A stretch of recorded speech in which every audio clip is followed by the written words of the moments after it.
दोस्तों, तो map series के इस डिस्कशन में आज हम अफ्रीकन कॉन्टिनेंट के बारे में डिस्कस करने वाले हैं।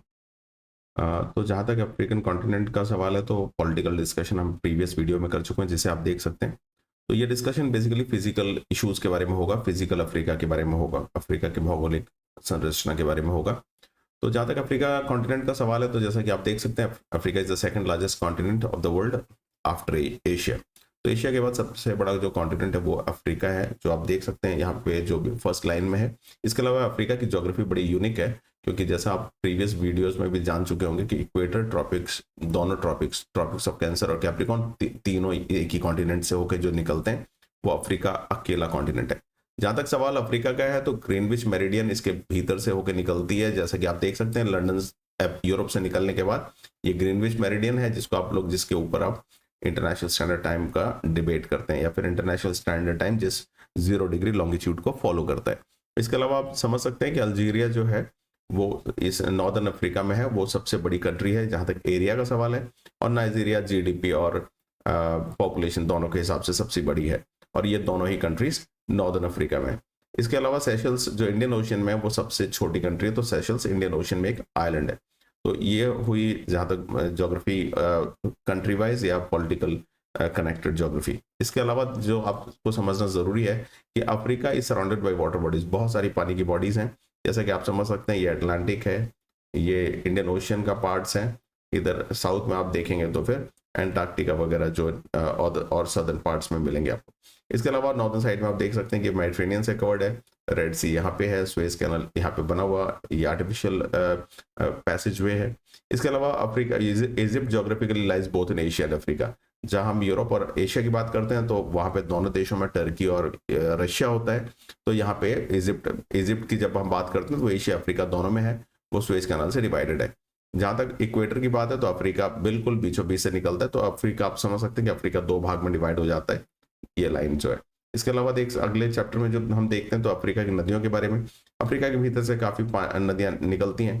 तो जम्बेजी दुनिया की अफ्रीका की 4th लॉन्गेस्ट रिवर है, जो आप देख सकते हैं, और जम्बेजी जो है वो उसका सबसे बड़ा नोटेड फीचर जो है वो विक्टोरिया फॉल्स है, दुनिया के एक सबसे बड़े, one of the biggest falls. सबसे एंजल यदि एंजल फॉल्स की बात करें दक्षिण अमेरिका की, तो उसके बाद विक्टोरिया फॉल्स ही आता है हाइट के हिसाब से, और ये जाम्बेजी नदी पे, ये याद रखना जरूरी है। नील नदी का सवाल जो है वो मेडिटेरेनियन सी में फ्लो करती है। ख्याल रखना है कि वो 2 तरह की नदियां हैं, रेड और वाइट और ब्लू नाइल, और दो नदियां बाद में जाके सिंगल नदी में कन्वर्ट होती है और फाइनली वो इजिप्ट से होते हुए निकल जाती है। तो यहाँ पे देख लीजिए ट्रेवल्स थ्रू 11 कंट्रीज, जो आपको याद रखना बहुत जरूरी है। नाइल जो 11 देशों से होकर निकलती है। व्हाइट नाइल जो मैं बता चुका हूँ, व्हाइट नाइल शुरू होती है वो लेक विक्टोरिया टंजानिया के यहाँ से, और फिर यहाँ पे आप देख सकते हैं 2 नैरो लाइंस हैं। तो ये एक टंजानिया से होकर निकलती है, ये इसको आप व्हाइट नाइल बोल रहे हैं, और ये ब्लू नाइल है। दोनों ज्वाइन होने के बाद ये इजिप्ट से होते हुए मेडिटेरेनियन सी में चली जाती है। ब्लू नाइल बिगिंस इन ताना, तो ये इथियोपिया है, ये लेक ताना जिसको कह रहे हैं, और ये टंजानिया है। इसके अलावा अगले चैप्टर में जब हम चलते हैं तो जो इश्यूज यहाँ पे हैं वो कॉन्गो रिवर है। कॉन्गो जो रिवर है वो देश के नाम पे ही है।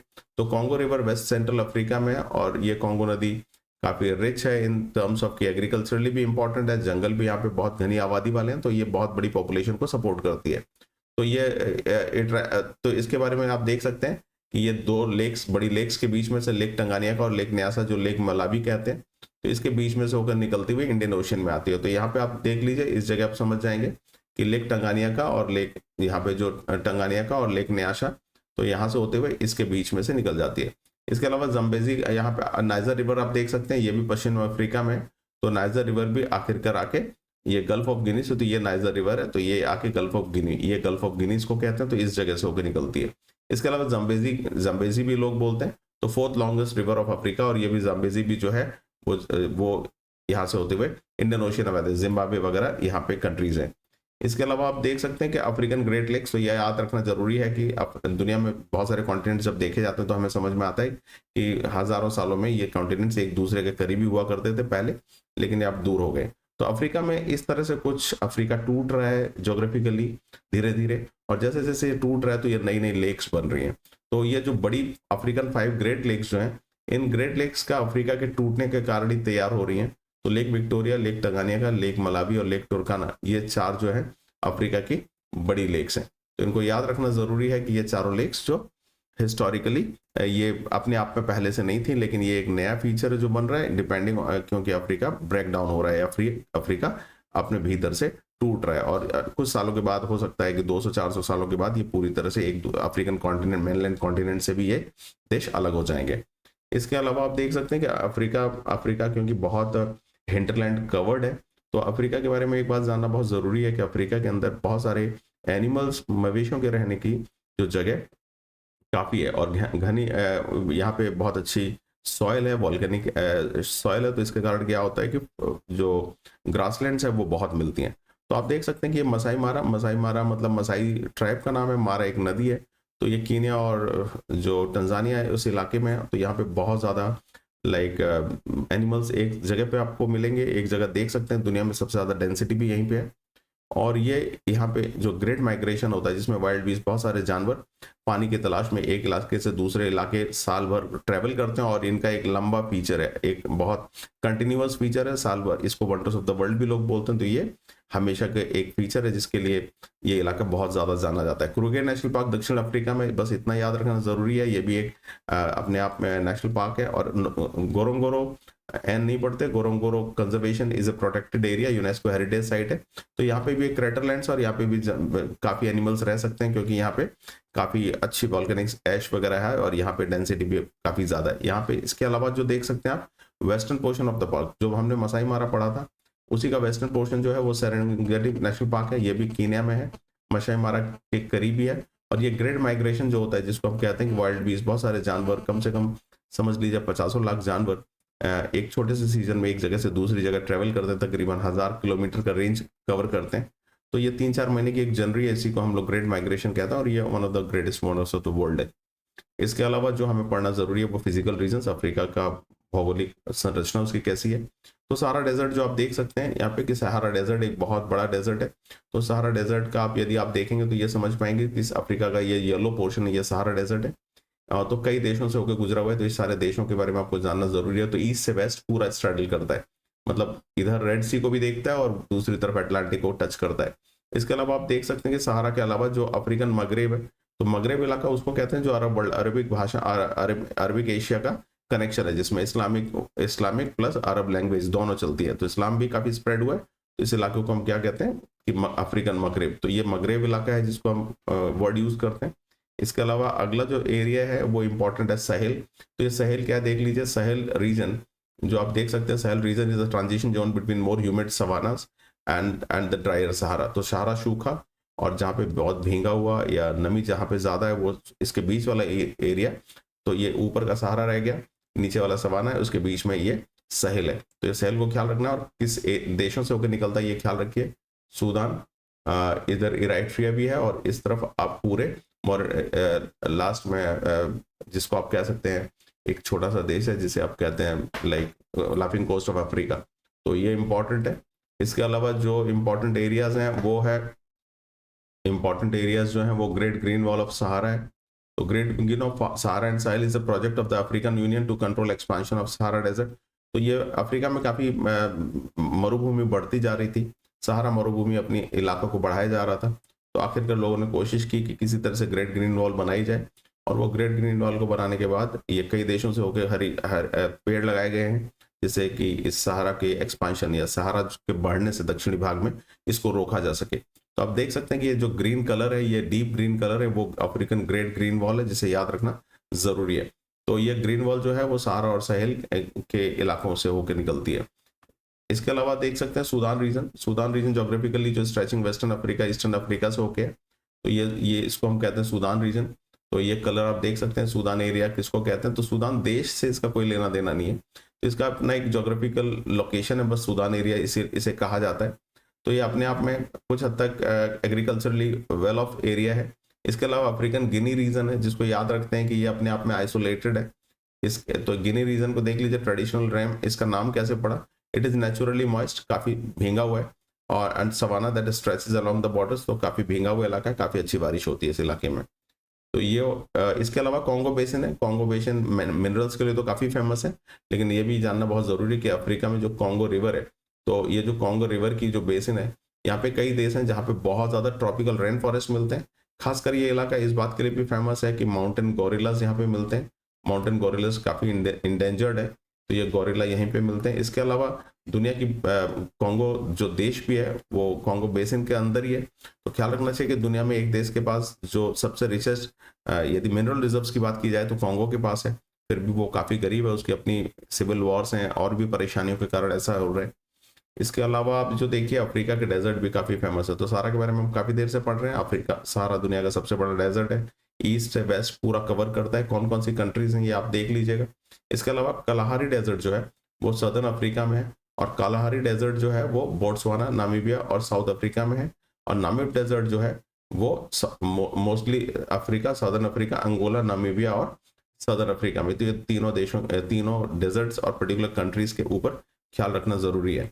इसके अलावा देखिए अफ्रीका में कई नए देश भी हैं जो पिछले बड़े देशों को तोड़ के बने। तो इसमें नामीबिया है, प्रीवियसली दक्षिण अफ्रीका के कंट्रोल में था, ये अब फ्री हुआ 1990 में।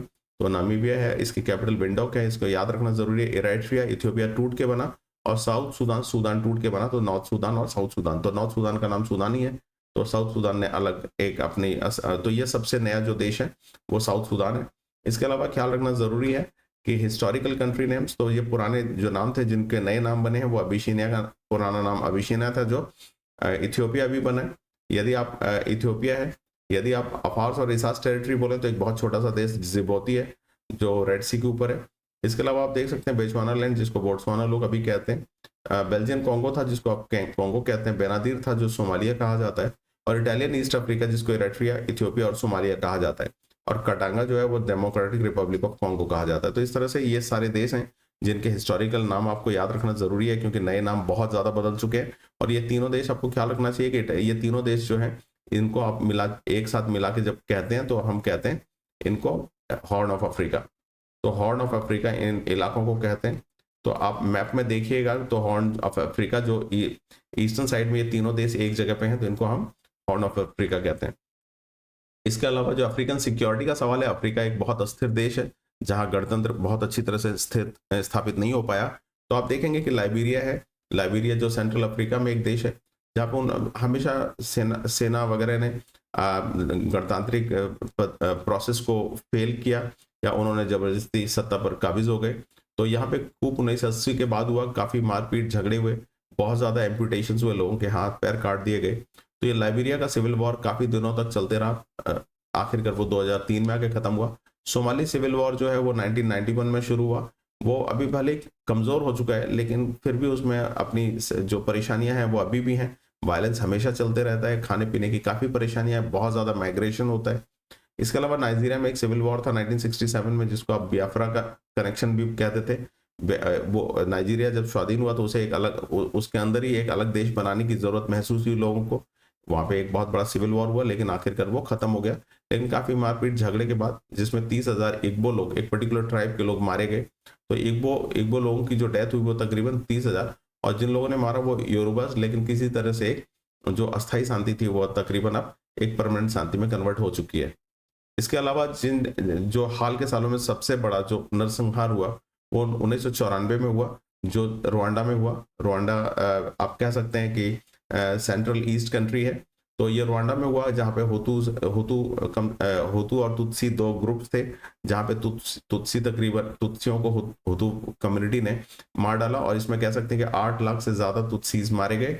और इसके बाद ही आपको शायद ये भी जानना बहुत जरूरी है कि आईसीसी, इंटरनेशनल क्रिमिनल कोड, इसके बाद ही बनाया गया, जिससे इस तरह के लोगों को अपनी ही सरकार जब अपने ही लोगों को मारने में इंटरेस्ट लेने लगे, तो इन लोगों को किस तरह से कोर्टों में लाया जाएगा, इसके लिए आईसीसी बनाया गया, इंटरनेशनल क्रिमिनल कोर्ट, जो नीदरलैंड की राजधानी हेग में है। इसके अलावा आप देख सकते हैं कि इरिट्रियन इथियोपियन वॉर, इरिट्रिया स्वाधीनता जब इथियोपिया से मांग रहा था, क्योंकि इरिट्रिया अपने आप में नया देश है, वो इथियोपिया से टूट के बना है। तो उस वक्त एक सिविल वॉर हुआ जो 2 साल तक चला नेबरिंग कंट्रीज में, और इसके बाद इरिट्रिया तैयार हुआ। इसके अलावा आप देख सकते हैं सूडान सिविल वॉर, जैसा कि मैंने बोला कि सूडान कंट्री 2 भाग में डिवाइड हो चुका है, और इसकी एक लंबी कहानी है लड़ाई की।